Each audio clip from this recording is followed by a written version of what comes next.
નમો હરિયંતાણમ નમો સિદ્ધાણમ નમો આયર્યાણમ નમો બુદ્ધાણમ નમો સર્વસાહુણમ એસો પંચનમુપકારું સોપાવ પ્રણાસણમ મંગલાનંદ સર્વેશી પરમો વૈ મંગલમ અયંત જ્ઞાનમ કરીમ કૌશિકવંદનોત્યાય પુણ્યાય સકારોત્યાય સમાનોત્યાય વિલાભોત્યાય સુગોત્યાય શ્રદ્ધાય મિહાય ધીયે ધારણાય અનુપ્યાય વર્ધમાનીય ઠામી કૌશિકમ.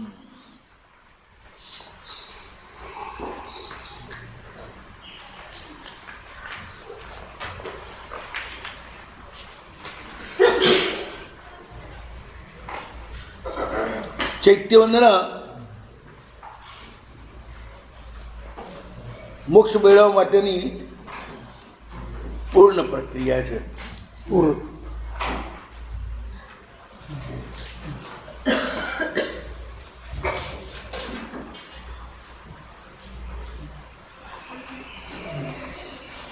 એટલે મતલબ આ કોઈ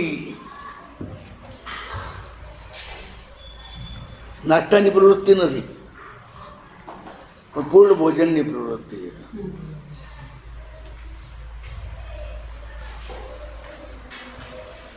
આપણે એનો ઉપયોગ એક દૈનિક રૂટીન ન કરીએ તો આલોચના આવે, એટલું જ એનું મહત્વ આપીએ છીએ. પણ એટલું મહત્વ છે નહીં, એનું મહત્વ ઘણું વધારે છે. કારણ કે મોક્ષે જો મુખ્ય હેતુ કાળ નિયતિ ભવિતવ્યતા એ સગળા તારા દાસો રે, મુખ્ય હેતુ તું મોક્ષનો એ મુજબ પડે વિશ્વાસ.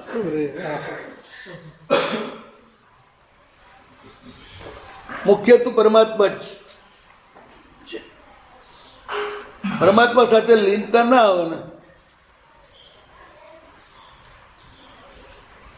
તો સંયમમાં લીનતા ક્યારે પણ ના આવે.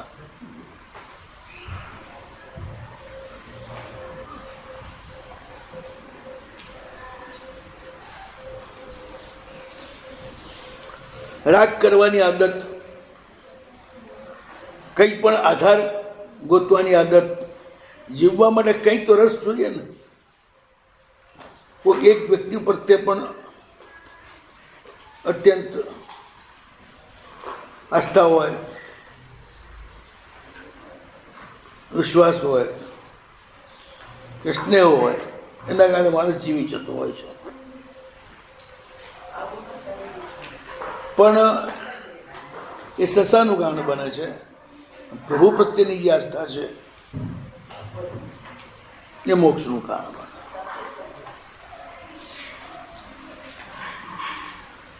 ચૈત્યવંદનામાં એક છે પ્રભુ પ્રત્યેની આસ્થા. અનંતના ચૈત્ય માટે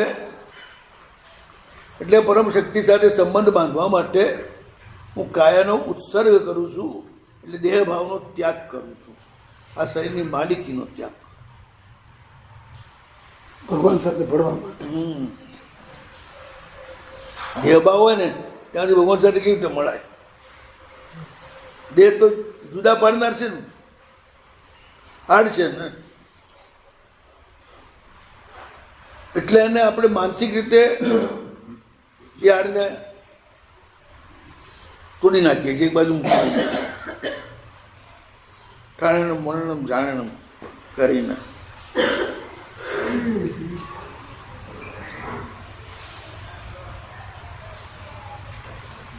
તો બોધિલાભ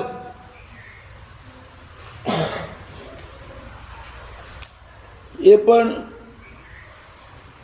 ભાવના અતિશયથી જ.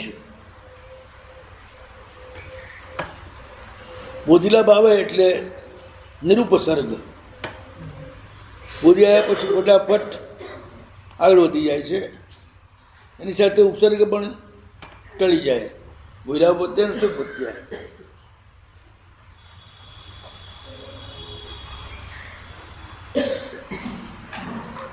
ઉપસર્ગ એટલે શું? જેનાથી મનનો વિક્ષેપ થાય. એ ઉપસર્ગ. બંધ જ્યાં લાગવું ત્યાં ના લાગે, આખો દાડો વિક્ષિપ્ત થયા કરે. ઉપસર્ગ ન હોય, મન સ્થિર હોય, વિક્ષિપ્ત ન હોય, એ ધ્યેયમાં લીન બની જાય. પ્રભુના ધ્યાનમાં લીન બની જાય.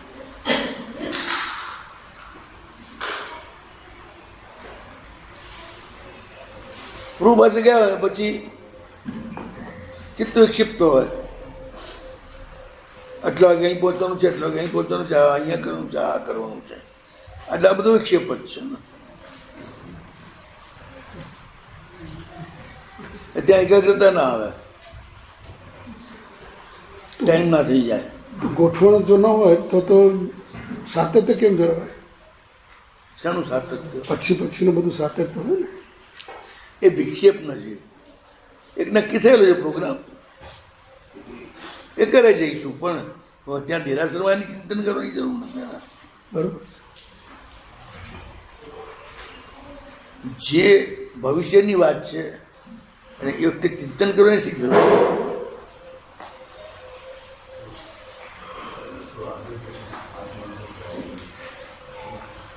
બોધીમાં શું છે કે પ્રભુ પ્રત્યેનો લગાવ થઈ ગયો, પછી બીજી બધી કોઈ ચીજ પ્રત્યે લગાવ ના આવે ને, લગાવે જ વિક્ષેપ છે ને.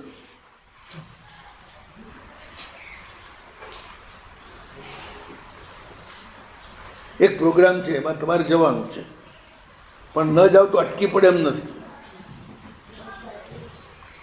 તમે ન જાઓ તો એ ચાલવાનું છે ને, જાઓ તો એ ચાલવાનો છે. તમારે ખાલી શોભા વધારવાની છે, પણ એક અનિવાર્ય જવાનું હોય, નિગાહ તે જ જવાનું હોય, તે જ. બેમાં દબાણમાં ફરક પડી જાય.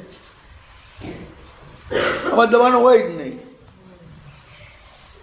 પેલા દબાણ હોય, ગેસ છૂટકો નથી, અને ત્યાં ગોટાળો થઈ જશે.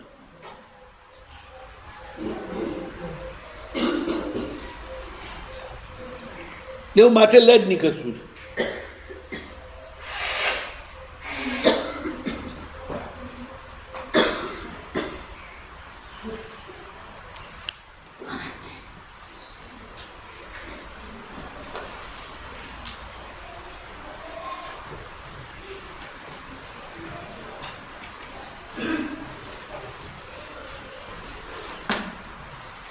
બોધિલાભ જે છે ને, એટલા માટે આપણે કરીએ છીએ. ટેસ્ટ કરવાના ઉદયથી બોધિલાભ એના પતનનો સંભવ છે, એટલે જન્માંતરમાં પણ આપણે બોધિલાભના અર્થી છીએ, અને સિદ્ધિ માટે પણ બોધિલાભ માટે. બોધિલાભ હોય તો નિરુપસર્ગ થાય.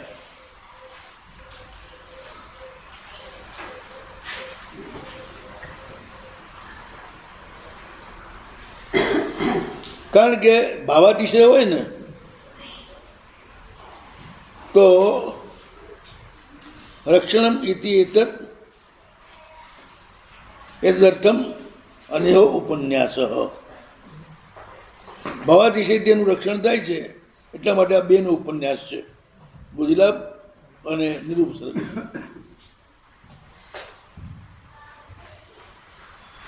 અપ્રાપ્તની પ્રાપ્ત માટે જ પ્રાર્થના હોય છે એવું નથી હોતું.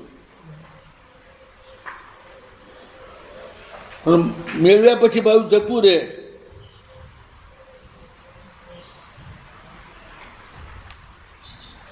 એટલે પાછું પ્રયત્નપૂર્વક પ્રાપ્ત કરવા માટે આ કરીએ.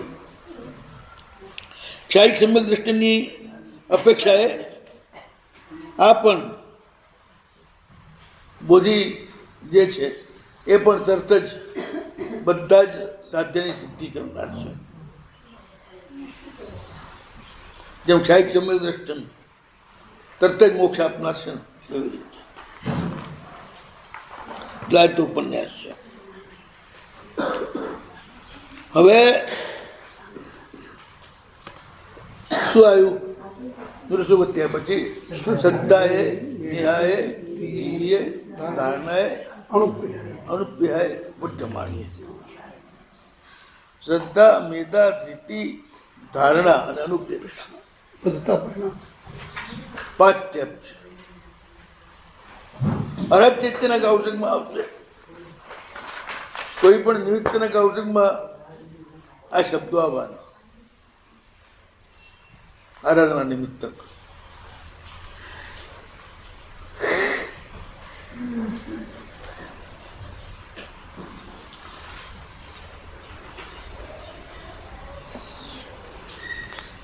પેલા મજા વંદન ત્યાં પૂર્ણ અધ્યાય, સકળ તે સમાન અધ્યાય, બોલા બોધ્ય શું અધ્યાય, એ 6.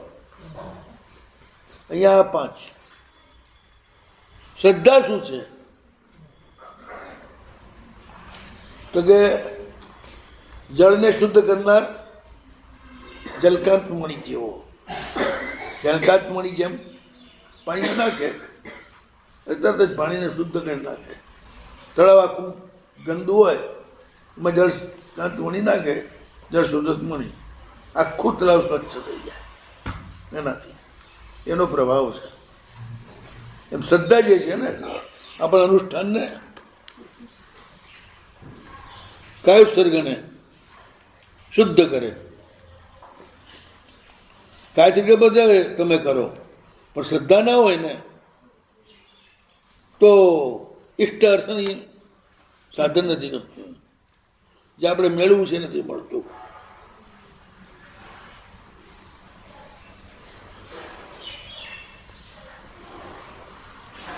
શ્રદ્ધાથી જ, કોઈના દબાણથી નહીં.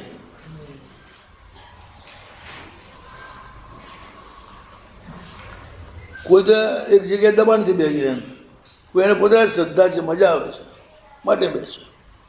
અહીંયા શ્રદ્ધા લેવાની. શ્રદ્ધા એટલે શું? નિજ અભિલાષ, પોતાનો અભિલાષ.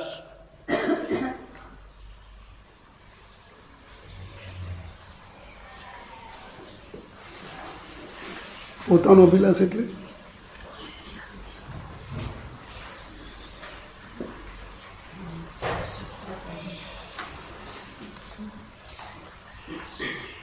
પૂરેપૂરી જે ઈચ્છા હોય ને એને અભિલાષા કહેવાય.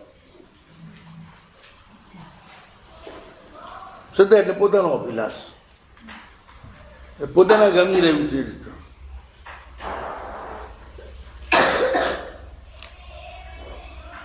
મિથ્યાત્વ મોહનીય કર્મના ક્ષયોપશમથી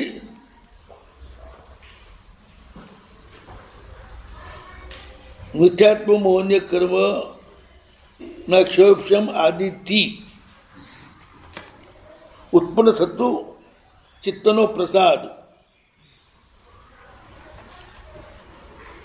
કોઈ વસ્તુ મળવાથી પ્રસન્નતા થાય એ અલગ છે, પણ મિથ્યાત્વ મોહનીય કર્મના ક્ષયોપશમથી ચિત્તમાં નિષ્કારણ પ્રસન્નતા, બસ કર્મક્ષોભ જન્મે.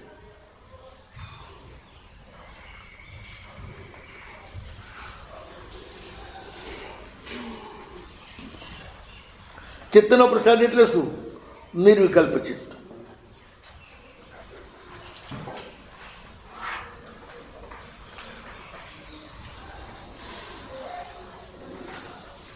જ્યાં સુધી મિથ્યાત્વ મોહનીનો ઉદય હોય ને ત્યાં સુધી બધા વિકલ્પો ઉઠ્યા કરે. મિથ્યાત્વ મોહની જાય એટલે વિકલ્પો જાય.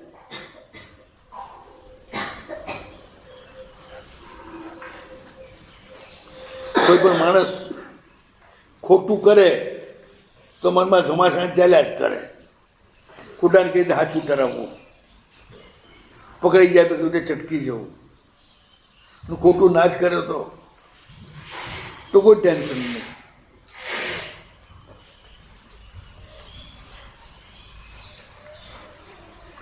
મિથ્યાત્વ મોહનીયનો ક્ષોભ એ જે જેવું છે એવું જ માનવું, નથી એવું ન માનવું. એનાથી ચિત્તનો પ્રસાદ જન્મે.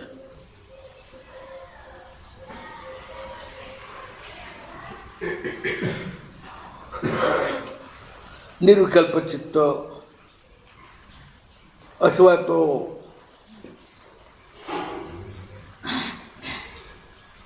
અસંક્લિષ્ટ ચિત્ત, કોઈ સંક્લેશ નહીં, ક્લેશ નહીં.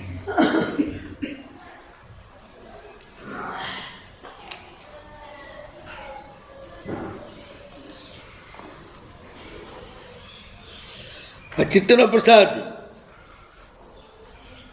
એટલે શું કહે છે પાછું? જીવાદી તત્વ અર્થાનુસારી.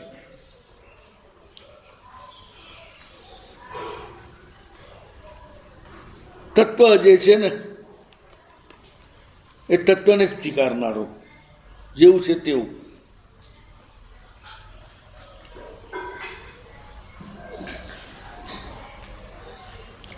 સમારોપ વિઘાતકૃત. સમારોપ એટલે જે જેવું નથી એવું એને ધારવું, એ સમારોપ. એનો નાશ કરનાર, એટલે ખોટી માન્યતાઓનો.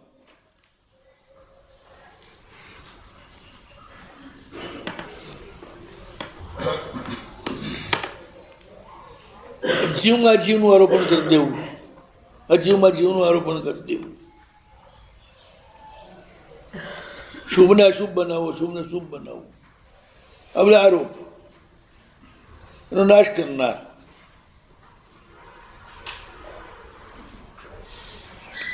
કર્મ છે, એનું ફળ પણ છે, એની સાથે આપણો સંબંધ પણ થાય છે. આ રીતે કર્મ, કર્મ ફળ, એનો સંબંધ, એના અસ્તિત્વ, એનો સ્વાનુભવ, તદ્રૂપ ચિત્તનો પ્રસાદ.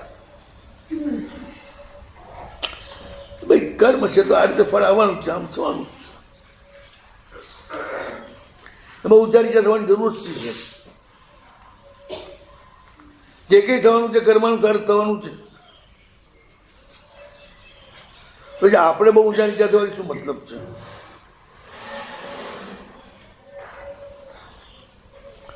રોટલીનો પિંડો બાંધેલો જ છે, તેમાંથી કંઈ ભાજીનો રોટલો નથી દબાવવાનો. ઘઉંના લોટમાંથી રોટલી જ બનવાની છે, ઘઉંની જ ચીજ બનવાની છે. ભાજી નથી બનવાની કે મકાઈની નથી બનવાની. એટલે પછી એનો વિકલ્પ કરવાથી મતલબ શું? ઘઉં છે એ આમ થઈ જાય તો સારું, આમ થઈ જાય તો સારું.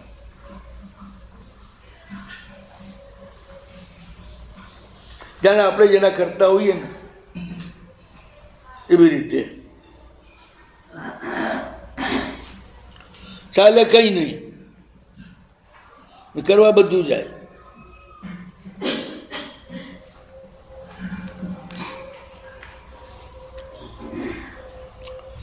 એટલે જીવાદી તત્વોને બરોબર સ્વીકારે, ખોટું આરોપણ કરે નહીં. કર્મના ફળ અને સંબંધમાં પૂરેપૂરું સ્વાનુભવ. અને એના કારણે શું થાય? શ્રદ્ધા એટલે શું બતાવે છે? ચિત્ત કાલુષ્ય અપનાઈ ધર્મ. એટલે ચિત્તની અંદર જે ક્લેશ પેદા થાય છે, કાલુષ્ય પેદા થાય છે, એને દૂર કરનારો ધર્મ એ શ્રદ્ધા.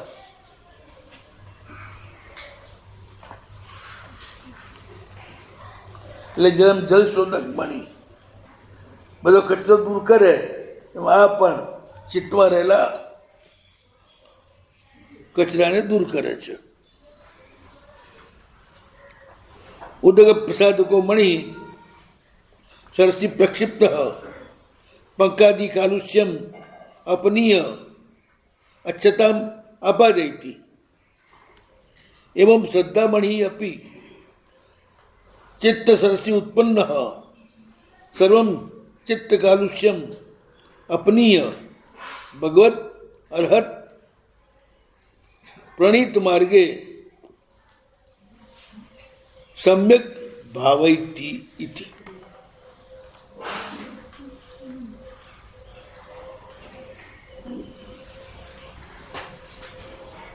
ભગવત અર્હત પ્રણીત માર્ગમ પણ થાય, સમ્યક ભાવૈતી ઇતિ.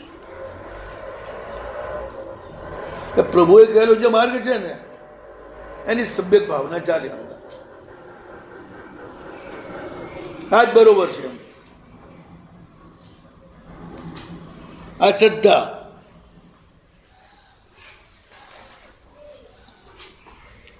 અને એના કારણે ચિત્તની પ્રસન્નતા.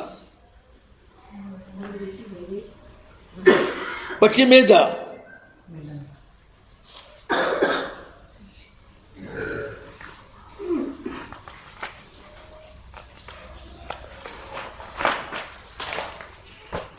ન જડત તેનું, જડતા ન હોય. કયો સ્વર્ગથી જડતા જાય?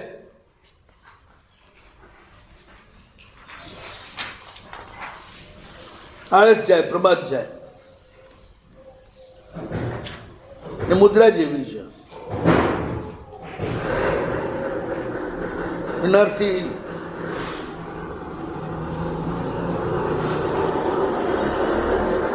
હોશ વધારે આવે, એ ચેતના વધુ જાગૃત થાય. જે વચ્ચે એમાં ઝોકા આવે કે પ્રમાદ એ જડતા કહેવાય. તો એ તો દૂર થવી જોઈએ. પણ બરોબર મુદ્રાપૂર્વક કૌશકમાં ઊભા હોય ને તો એ ના આવે બધું.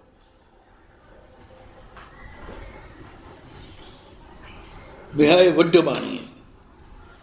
મેધા એટલે ગ્રંથગ્રહણ પટુ પરિણામ. કયો પરિણામ? ગ્રંથ ગ્રંથગ્રહણ પટુ પરિણામ.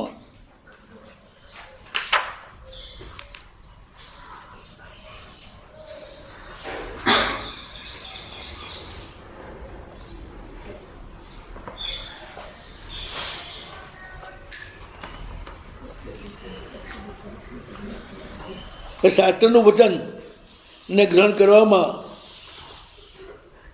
પટ્ટુ એટલે તત્પર, તો પરિણામ એ મેધા, જે જ્ઞાનાવરણી કર્મના ક્ષોભથી ઉત્પન્ન થતો ચિત્તનો ધર્મ છે.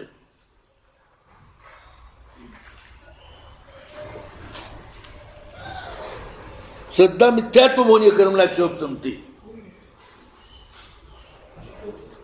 મેધા જ્ઞાનાવરણીય કર્મના ક્ષોભથી. શ્રદ્ધા દર્શન મિથ્યાત્વ મૌન્ય કરુણાક્ષોભથી. તો મેધા જે છે એ જ્ઞાનાવરણી કરુણાક્ષોભથી ઉત્પન્ન થતો ચિત્ત ધર્મ. આ પણ ચિત્ત ધર્મ છે. પેલો પણ ચિત્તનો પ્રસાદ છે. શ્રદ્ધા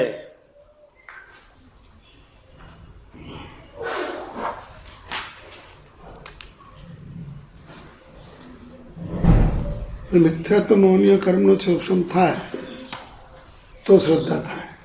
હા, શ્રદ્ધા તો એ જ થાય ને. મિથ્યાત્વ મૌન્ય કર્મનો ક્ષોભ ના થાય ત્યાં તમને જીન વચન ઉપર શ્રદ્ધા ન થાય, પ્રભુની ક્રિયા ઉપર શ્રદ્ધા ન થાય, કાંઈ સ્વર્ગની ક્રિયા ઉપર શ્રદ્ધા અથવા પરમાત્મા ઉપર શ્રદ્ધા.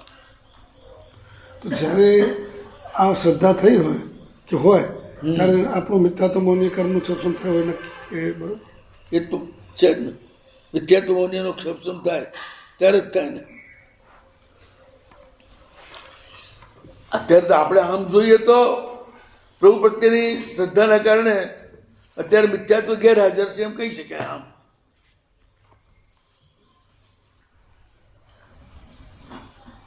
જડને પોતાનું માનવું અને જીવને પરાયો માનવો એ મિથ્યાત્વ છે.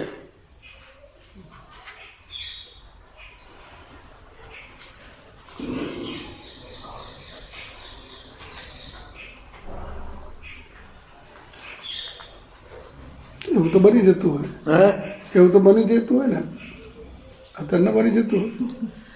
એટલે કહું છું ને, આપણે કહી શકીએ કે મિથ્યાત્વ મૌલ્યનો ક્ષોભ છે, પ્રભુ પ્રત્યે શ્રદ્ધા છે. એટલે એમ નહીં, પણ છતાંય વચ્ચે વચ્ચે થોડો ઉદય થઈ જાય ત્યારે શ્રદ્ધા ડગમગી જતી હોય છે જ ને. શંકાકાંક્ષા, ચિકિત્સા, આ બધા બચારાના અતિચારો છે ને. ધર્મના ફળો તે શંકરનું ના કીધું એકાંત નિશ્ચિત રહ્યો નહીં.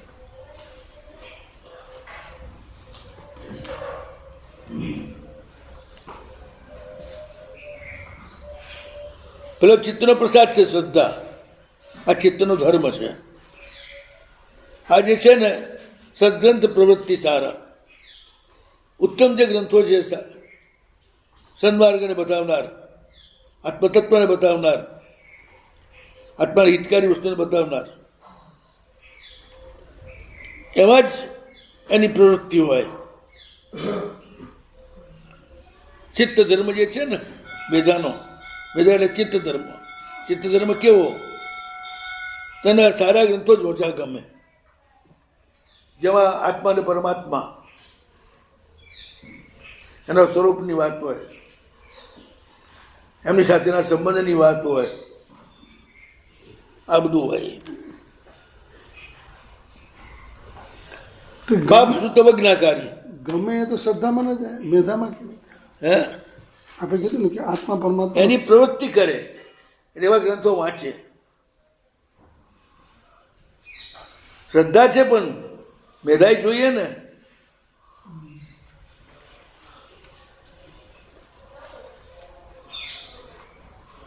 આ તો જ્ઞાનાવને ક્ષોભસમ થયા, જ્ઞાનાવણીના ક્ષોભસમથી થાય છે. સારું વાંચવું ગમે, જો સારું આવે ને એમાં કંટાળો આવે, જોકા ખાય. સંસારની વાત હોય તો એકદમ જાગ્રત, માં ક્યારે જોકા ના આવે. આમાં છે ને જે વાતને તમે નવી સાંભળતા હો, તમને જેની આદત નથી, એટલે એને સાંભળતા ને સમજતા મગજને પડે જોર, જોર પડે એટલે ઊંઘ આવે. આદત નથી ને એટલે.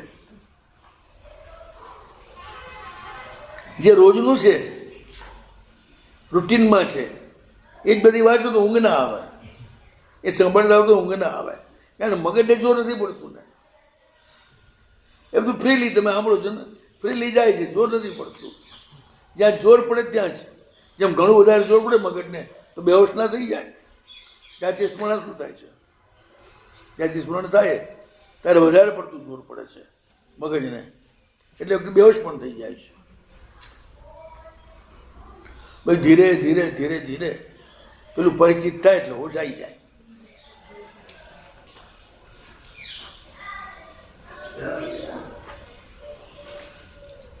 ઊંઘાવાનું કારણ જે છે વિષય અપરિચિત છે, જેમાં તમે ક્યારે રસ લીધો નથી.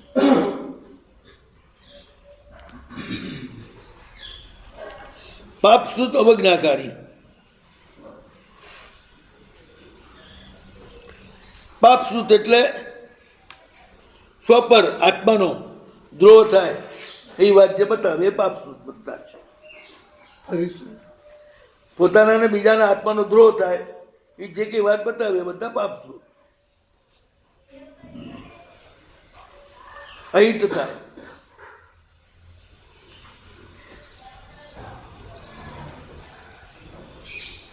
એટલે સંસારની જે બધા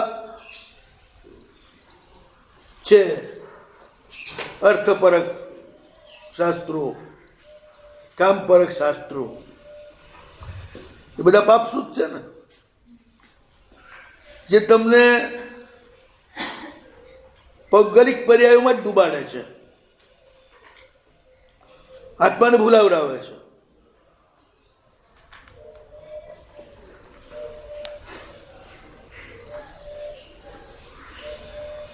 લાભ લીધા જે છે ને એની આ વિશેષતા છે, એને પાપસુતમાં રસ ના પડે, એને ઠુકરાવી દે.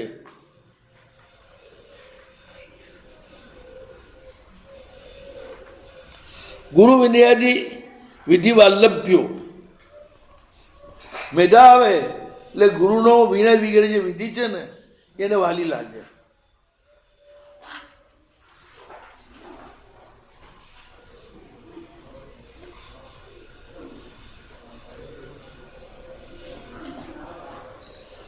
મસ્તદ ઉપાદેય પરિણામ,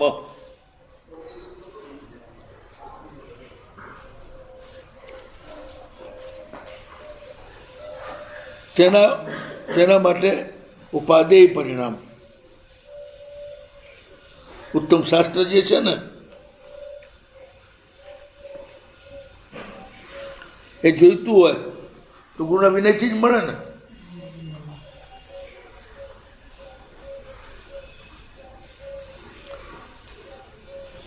એટલે એ ઉત્તમ શાસ્ત્ર માટે ઉપાદેય પરિણામ વાળો આ મેધાનો ચિત્ત ધર્મ.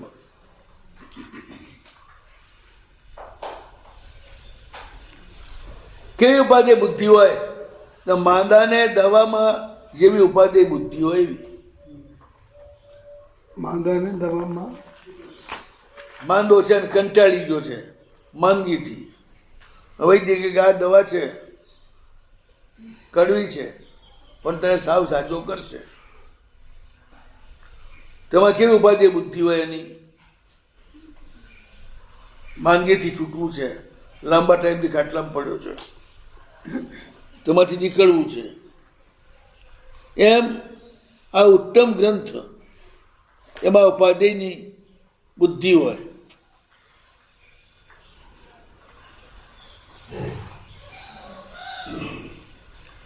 જેમ હોશિયાર બુદ્ધિમાન દૂરનું જોઈ શકતો નજરવાળો બીમાર, તે પ્રકારના ઉત્તમ ઔષધની પ્રાપ્તિમાં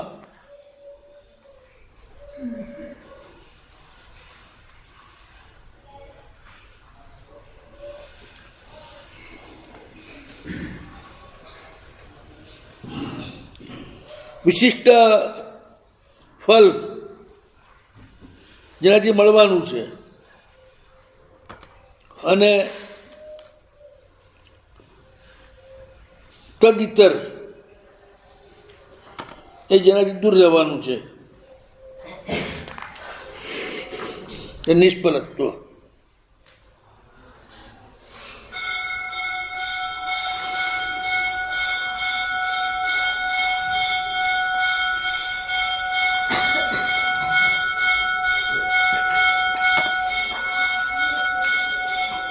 ઈતરા પોહે ન મતલબ જે લાભકારી ઔષધ છે એને પકડે અને જે લાભ નુકસાન કરવાની મારે છે એ ઔષધને છોડી દે. અહીંયા આગળ પાપ સૂતને છોડી દે.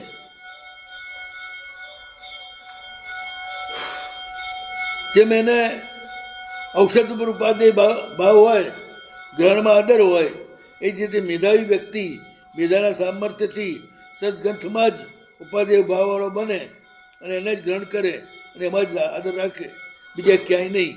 કારણ કે એ જ ભાવ ઔષધ છે. સદગ્રંથ અને સત્સંગ આ બેથી જ માણસ આગળ વધે. ઉત્તમ ગ્રંથો જે પાપથી દૂર કરે અને આત્મભાવની સન્મુખ લઈ જાય એવા ઉત્તમ ગ્રંથો.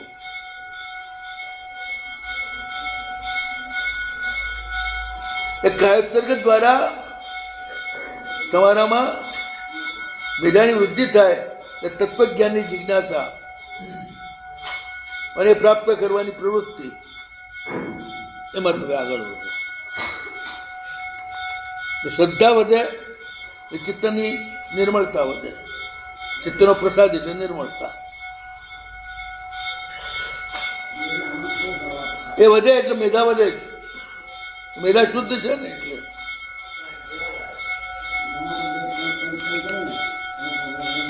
પછી ધૃતિ. તો શ્રદ્ધાને જળ શોધક મણીનું આપી ઉપમા, મેધાને બીમારના ઔષધની ઉપમા આપી. ધૃતિ જે છે એ ચિંતામણી છે. શ્રદ્ધા મેધાને ધૃતિ.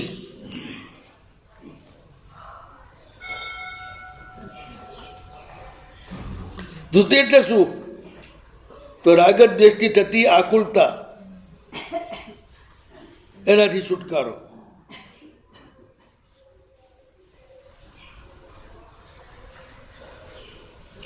રાગદ્વેષની આકુલતામાં જ ધૈર્ય નથી હોતું, મારું ધૈર્ય ગુમાવી બેસે છે.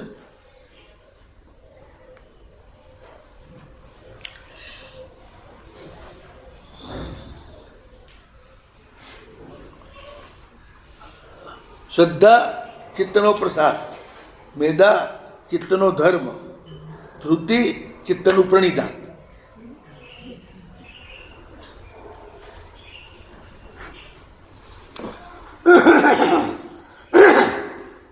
એટલે વિશિષ્ટ પ્રીતિ.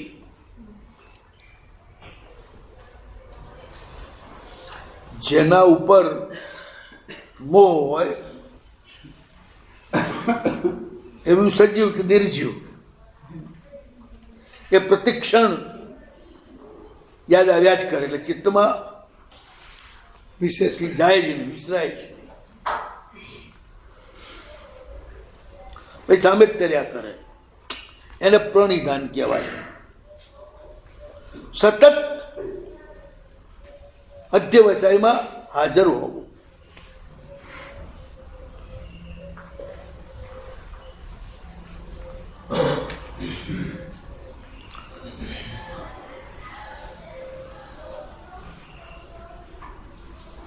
એ જ ઉત્તમ કામ, બીજું મને કાંઈ ન ગમે.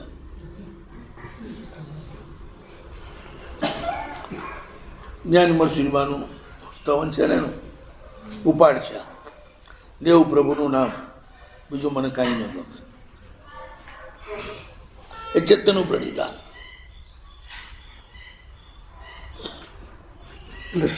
ચિત્ત હંમેશા તદરૂપ જ રહે. વિશિષ્ટ પ્રીતિ જેને કહેવાય. એટલે શ્રદ્ધા, મેધા અને ધૃતિ પ્રીતિ એકમાં ચિત્તનું, આ ચિત્તનું પ્રણિધાન છે. શ્રદ્ધા ચિત્તની પ્રસન્નતા, પ્રસન્નતા, એટલે એની પ્રસન્નતાથી હા. પછી ચિત્તનો ધર્મ એ મેધા. મેધા એટલે શું? સમજવું સાચું અને પકડવું. પેલી પ્રસન્નતા થઈ, શ્રદ્ધા બુદ્ધિ છે ને એ સાચું ને ખોટું બંને પકડે. મેધા સાચું જ પકડે, ખોટું ના પકડે ક્યારેય. મેધા ભીતરથી પ્રગટ થાય છે, કર્મક્ષેપ સમજન્ય છે. બુદ્ધિ જે છે એ મતિ જ્ઞાન આવવાનો એનો ક્ષેપસમ કરો. આમ પણ એ માત્ર બહારની વસ્તુ હંગરી રાખવા માટેની બુદ્ધિ,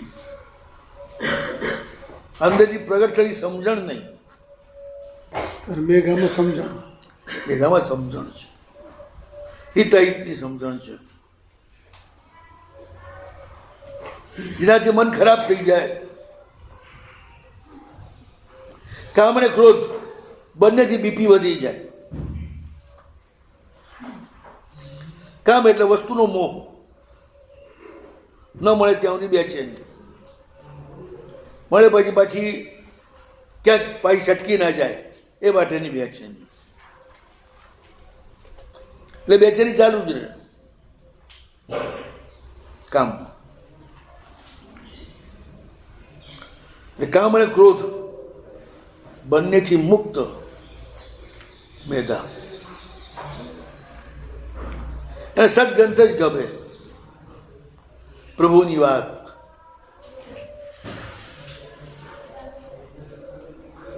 શિવ તત્વની ઓળખાણ, આ બધું એને ગમે. એટલે એ ચિત્ત ધર્મ થયો. ચિત્ત શુદ્ધ થાય પછી આ જ હોય. જેમ આ ચોખ્ખી હોય તો દુનિયા જેવી છે એવી જ દેખાય ને.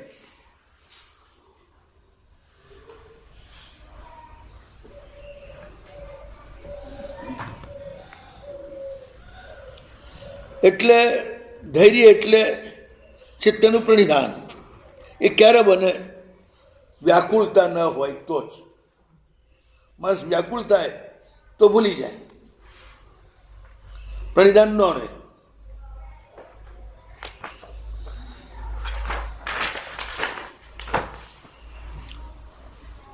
આ પણ મોહનીય કર્મના ક્ષયક્ષમ આદિથી ઉત્પન્ન થાય છે. ધૃતિ પણ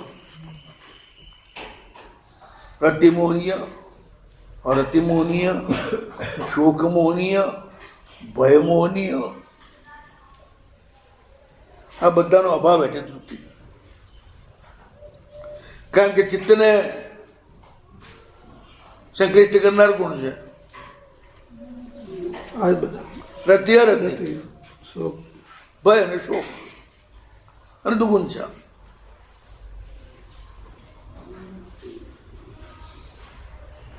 બીજા બે કયા બાકી રહ્યા? હાસ્ય હાસ્ય હાસ્ય ને શોક શોક તો આવી ગયો. અને નવ કસાય કે છે ને, હા આ નવ કસાય એમાં 3 વેદ પણ ખરા. એટલે આ બધા આકુલતાને કરનારા છે.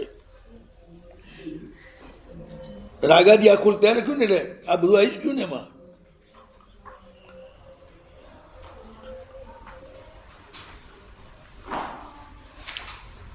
ચિત્ત પ્રસાદમાં કસાયનો અભાવ અને ચિત્ત પ્રનિધાનમાં નો કસાયનો અભાવ.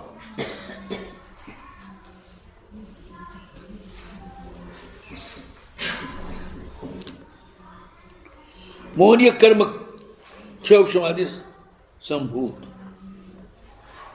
પેલું મિથ્યાત્વ મોહનીના કર્મ ક્ષયથી આવે. શ્રદ્ધા હા, એમાં કસાય મોહનીય પહોંચ ગયો હોય ભેગો. અને ધૃતિમાં ધૃતિમાં તો નવ કસાય જ હેરાન કરે ને. રાગદ્વેષાદીની વ્યાકુળતા નવ કસાય જ પેદા કરે ને. ઘડીકમાં રતિ, ઘડીકમાં રતિ, ઘડીકમાં શોક, ઘડીકમાં હાસ્ય, પછી ભય, દુગુંચા, આ બધા અકળાવનારા ભાવો છે.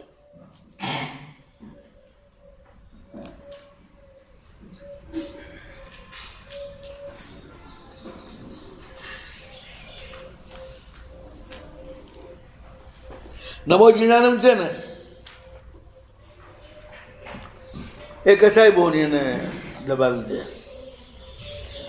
અને જીય ભયાનમ છે એ નવ કસાયને દબાવે. નમો જીણાનમ જે ભયાનમના જાપથી ડિપ્રેશન ગમે તેવું હોય તો મટી જાય. કોઈ દવાની ગોળી લેવાની જરૂર નહીં. આ સિદ્ધ ઉપાય છે. જેને પણ ડિપ્રેશન હોય એ કુટુંબ સાથે બેસી જાય રાતના ટાઈમે, રસ્તો હોય તો ધૂપ લગાવી 20 થી 25 મિનિટ સુધી નમો જીણાનમ જે ભયાનમની ધૂન ચલાવે. બોલીને કરવાનું, મનમાં નહીં. કોઈ નહીં હોય તો પોતે એકલા. 21 દિવસમાં ડિપ્રેશન ખતમ થઈ જાય. દવા બધું જ છૂટી જાય. સૌથી ઝડપી ડિપ્રેશન મટાડનાર છે નમો જીણાનમ જી ભયાનમ.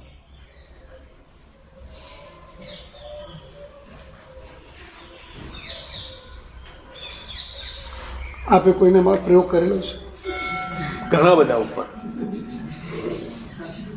આપણે જ્યારે ચોમાસું કર્યું ને પાલીતાણા, અમારું ચોમાસું કોના તરફથી હતું? પહેલા સુમતીપુરા. એમના ભાઈ છે વિનોદભાઈ, એમનો સૌથી મોટો છોકરો રાજુ. ભયંકર ડિપ્રેશનમાં. એક જ વાત કરે, બસ મારે મરી જ જવું છે, મારે જીવવું જ નથી. તો પ્રવેશના બીજા જ દિવસે આખો પરિવાર આવ્યો. બધા રોતા રોતા બેઠેલા. તો શું છે? આ છોકરો મરી જવાની વાત કરે છે. યુવાન પત્ની, 2 દીકરા, બે એકદમ દેખાવડા. હજી અંદર અંદર કોઈ ક્લેશ નહીં પતિ પત્ની વચ્ચે. પણ હવે આ કર્મનો ઉદય ને, બસ મારે મરી જ જવું છે, એક જ વાત કરે. મને કહ્યું આમ શું કરું? તો બધા ભેગા થઈને નમો જીણાનમ જે ભયાનમનો જાપ શરૂ કરો.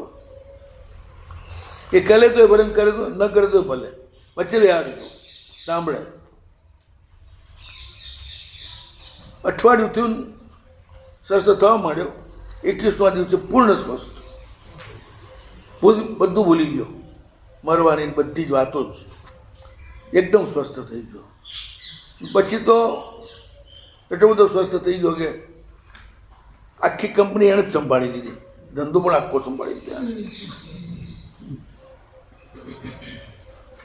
આવું તો ડીસામાં એક બીજો છોકરો આવેલો, મને કે સાહેબ હોસ્કેપ નાખો, આજ મરવા જવું છે. વાહ, એનો હું તને વાસ્કેપ નાખું, તું મરવા જાય ને મરે એનો એટલો સારો વિચારતા એક કામ કર, આપણે અઠવાડિયા પછી મરશે. આમ મરવું હોય ને એ જ આખી દુનિયા ખાલી જ પડી છે, જ્યારે મરવું હોય ત્યારે મરી જવાય કીધું. એટલે તો હમણાં આ જાપ કર અઠવાડિયું, ઘરે જઈને મંડી પડે જાપમાં. અઠવાડિયા પછી આવે કે મને કે વાસ્કેપ નાખો શાનો, તો હું કમાવા મુંબઈ જાઉં છું. મેં મરવું નથી. ના ના કે શાનું મરવાનું કે આજે તમારે ઘણું કરવાનું છે. સારું જા કે બહુ ઝડપથી નમુથુલમ છે ને, એ તો આખું આઠ કરુણા ક્ષય માટેનું જ પરમ ઉપાય છે. અને ચૈત્યવંદના પણ એ રીતે જ છે.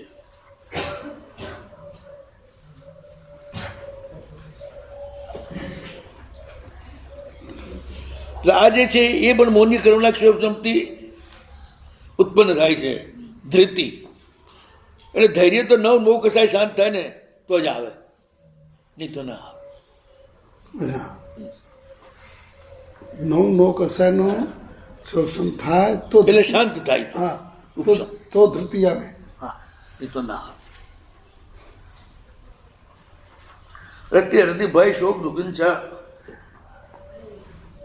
આ બધા તમને ઊંચા નીચા જ કરે, ચેતન સ્થિર થવા જ ના દે. વેદના ઉદય એક ક્ષણ શાંત ના હોય ને, ભયંકર વેદનો ઉદય હોય તો. એટલે આ બધાને શાંત કરી દે. કેવી છે ધૃતિ? તો દૈન્ય ને ઔત્સુક્ય બેથી રહી જ છે. નવ કસામાં કાં તો ઔત્સુક્ય હોય, કાં દૈન્ય હોય. અરતિ હોય તો દૈન્ય હોય, રતિ હોય તો ઔત્સુક્ય હોય. બરાબર. એટલે કાં દૈન્ય હોય કાં ઔત્સુક્ય હોય.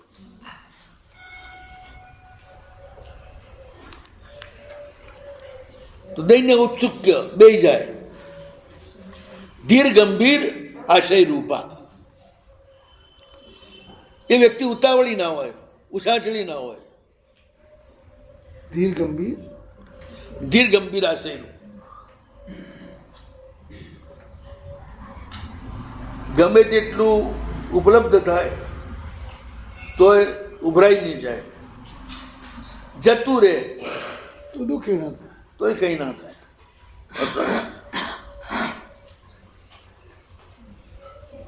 નદીનું પાણી જાય ને ગયું, એમાં મારું શું ગયું? એમ સંસારના બધા જ પદાર્થો, એનું નામ જ સંસાર છે, પ્રવાહમાન છે, એ થોડા પકડી શકાય એમ છે.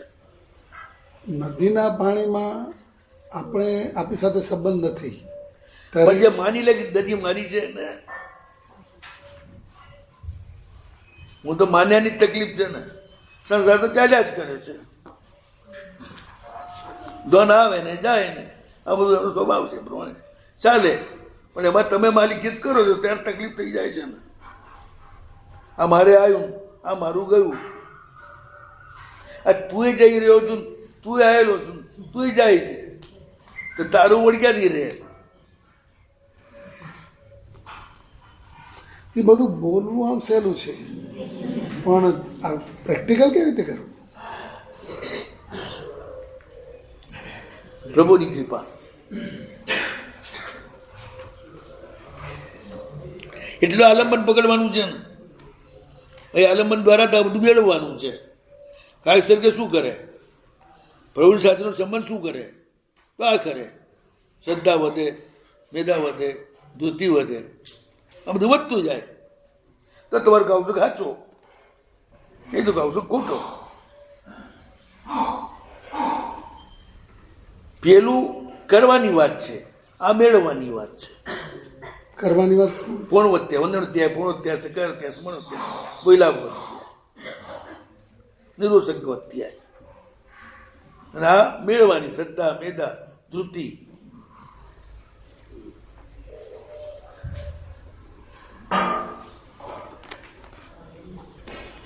ધારણા એ તો બાકી રહ્યું.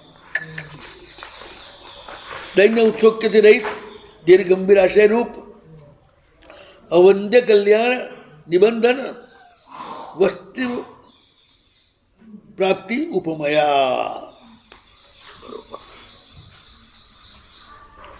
અવંદ્ય નિષ્ફળ ન જાય એવી કલ્યાણને આપનારી વસ્તુ એની પ્રાપ્તિની ઉપમા એની છે ધૃતિની. ધૃતિ ચિંતામણી રત્ન જેવી છે.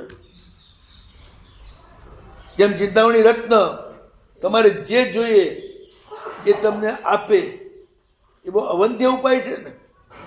ચિંતામણી ક્યારે ફેલ જાય જ નહીં, જે માંગો એ આપે.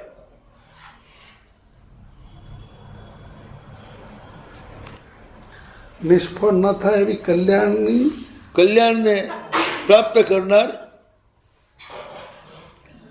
કરાવનાર વસ્તુની એને ઉપમા છે. એ આપીને પછી જેમ દારિદ્ર્યથી હલાયેલી વ્યક્તિ એ ચિંતામણી વગેરે મળે અને એનો ગુણ જાણતો હોય તેને શું થાય વ્યક્તિ આશ્વાસન ગતમ ઇદાનીમ દૌર્ગત્યમ. કપડાં ફાટેલા છે, માથે ઝીંડિયા છે, શરીર પર મેલ ચડેલો છે, પેટ ખાલી છે, શરીર દુબળું છે અને અચાનક ચિંતામણી મળી જાય ત્યારે ક્યાં મળશે ખાવાનું, ક્યાં મળશે પીવાનું, ક્યાં મળશે મને કપડાં, આ બધી જે દિનતા ને ઉત્સુકતા ને બધું જે છે તકલીફ તો ઊભી જ છે. પણ ચિંતામણી મળ્યા પછી વિશ્વાસ થઈ ગયો અવશ્ય ટળી જશે.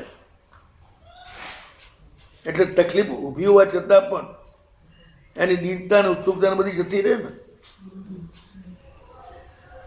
પગમાં જોર આવી જાય ને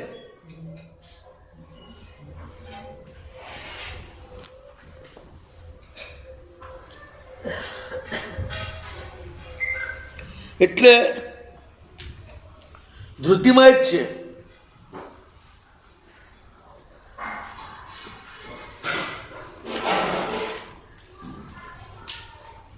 મારી દુર્ગતિ ગઈ તો સબળ વિશ્વાસ.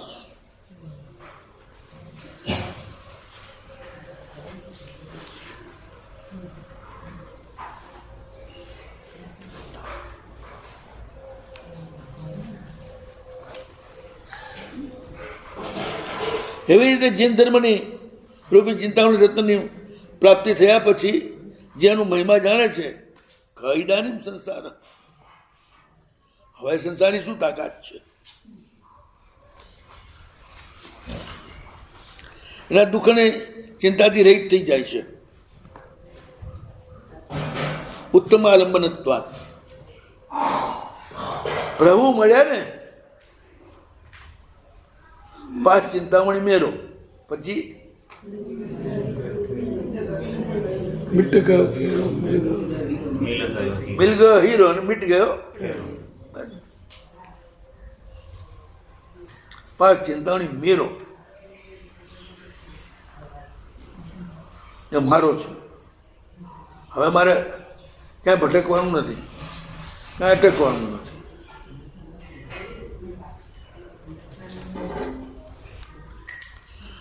એટલે જેમ ચિંતામણી રત્ન મળતા જ ફાટેલા કપડાને, ભૂખ્યું પેટને, નબળું શરીરને એ બધાની ફિલિંગ જતી રહે છે ને એકદમ ટાંઠિયામ જોર આવી જાય છે. એવી રીતે આ કાયોત્સર્ગ દ્વારા આ રીતનું ધૈર્ય વધે છે. પ્રભુના ધર્મ ઉપરની શ્રદ્ધા એ તો પહેલાં આવી જ ગયું. શ્રદ્ધા પછી મેધા, સાચી સમજણ અને પછી ધૈર્ય. એના કારણે આવેલું થઈ ગયું. આ બધું વધી રહ્યું છે.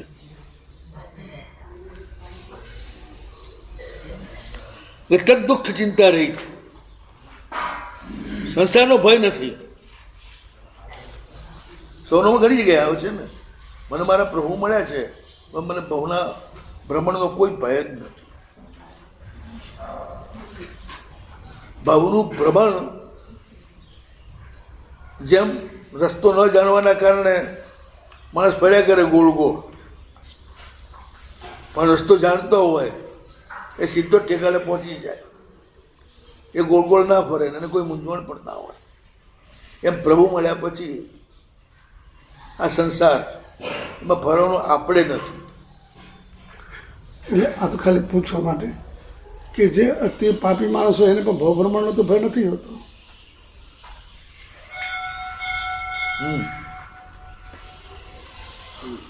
દુઃખનો ભય હોય છે.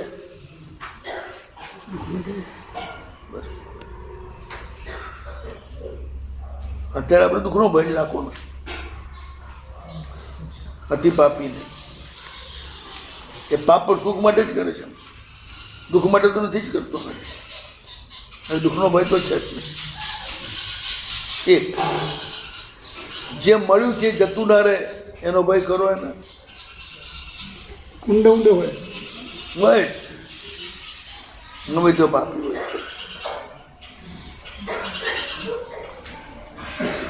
નવી નવી આપત્તિઓ આવે એનો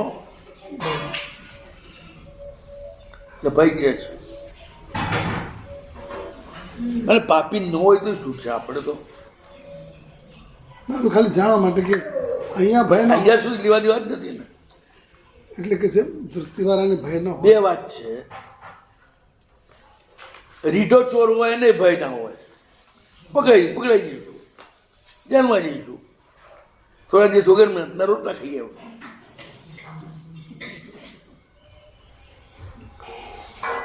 શાહુકાર હોય ને ભય ના હોય, એ પકડાવાનું છે જ નહીં. બસ એટલું એ ફેર છે.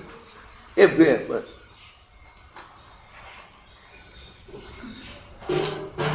અને ઇજ્જત જેવી કોઈ ચીજ જ ના હોય. એમ તો ઢોરને ભય નથી હોતો,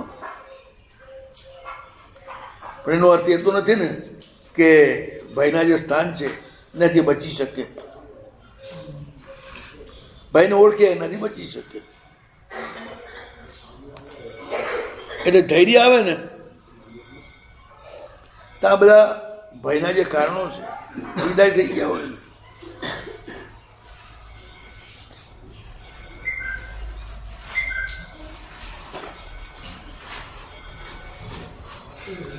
અબજો રૂપિયાનું દેવું છે, રાત દિવસ એની ચિંતા છે. અચાનક એક દોસ્ત આવ્યો પરદેશથી, એને આ ખબર પડશે, એને આઈને કહી દીધું કે અઢળક ધન કમાયો છું, દોસ્ત કરતાં વધારે કંઈ નથી, તારું બધું જ દેવું હું ભરી દઈશ. અને પેલો પાક્કો દોસ્ત છે, પાકી વાત થાય. પછી પેલાને ઊંઘ આવે કે નહીં? એમ પ્રભુ મળે એટલે ભવનો ભય ટળે. હવે મારે કોઈ દુર્ગતિનો ભય દૂર ટળી પાયો પુણ્ય પોટલી. ભાઈ પુણ્ય પોટેલીઓ રે, દુર્ગતિનો ભય દૂરે ટળ્યો. બસ તો આ રીતે શ્રદ્ધા, મેદા, ધૃતિ, વધારા, અનુપ્રેક્ષા, નવો ચિંતાનો સિદ્ધાંત નવો જણનો લેશું સારું. અસો બચન મુક્કાર શુભ પ્રાર્થના મંગળાંચ સ્વપેશું પરમમ વૈ મંગલમ.